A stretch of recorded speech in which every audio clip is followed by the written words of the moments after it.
हाय, मेरा नाम है अश्विन मोहन और आज मैं आपको सेल्फ डिफेंस सिखाऊंगा।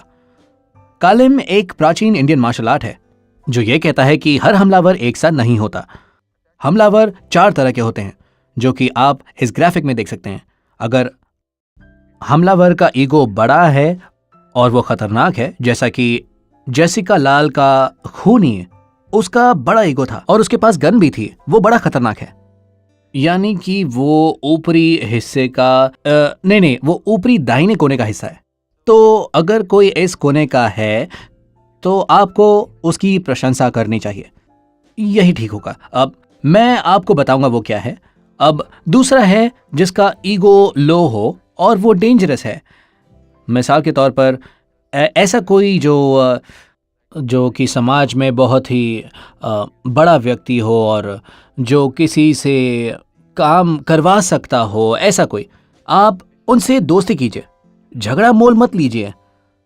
फिर आता है अगला हमलावर जो कि हाई ईगो वाला तो है ही लेकिन खतरनाक नहीं है।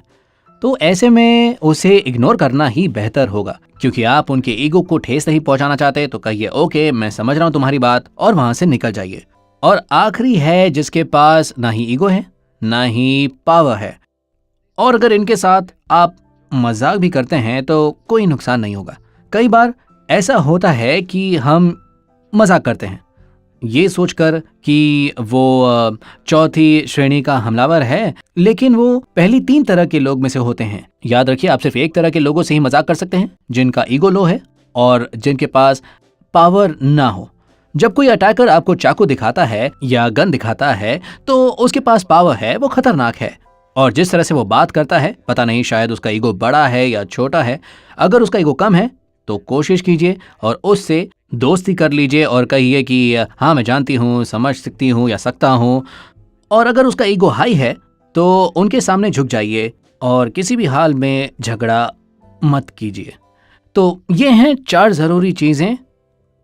और एक और चीज़ अपनी सुरक्षा के लिए ये है कि आइडियाज़ और चीज़ों में अंतर है।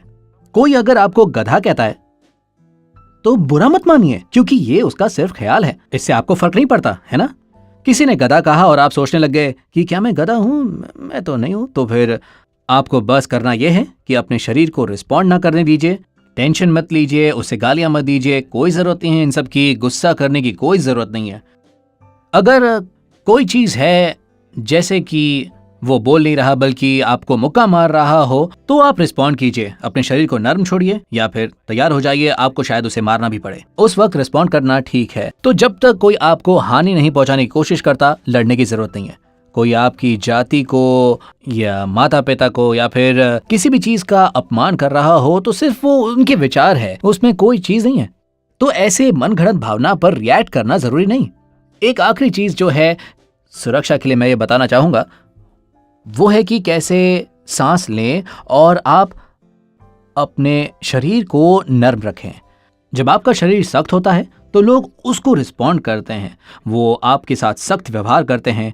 अगर आप चाहते हैं कि लोग आपसे नरमी से पेश आएं तो आप नर्म रहिए। सामने वाले व्यक्ति के पास मिरर न्यूरॉन्स होते हैं, यानी कि वो हमेशा आप जैसा व्यवहार करते हैं वैसा ही करते हैं। जैसे कि जब मैं छोटा था तब मैं तुतलाता था और मेरा चेहरा इस तरह से सिकोड़ता था, और जो लोग मुझसे बात करते थे वो भी अपना चेहरा सिकोड़ते थे, और मैं सोचता था कि वो ऐसा क्यों कर रहे हैं। और फिर मुझे पता चला कि मैंने ही तो शुरुआत की है।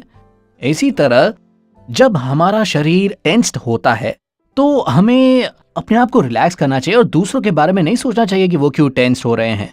तो ये सब जानकारी ध्यान में रखिए और दूसरे वीडियोस को भी एंजॉय करिए जो हमने बनाए हैं आपकी सुरक्षा के लिए। और हाँ, एम दिल को भी सब्सक्राइब करिए। Thank you.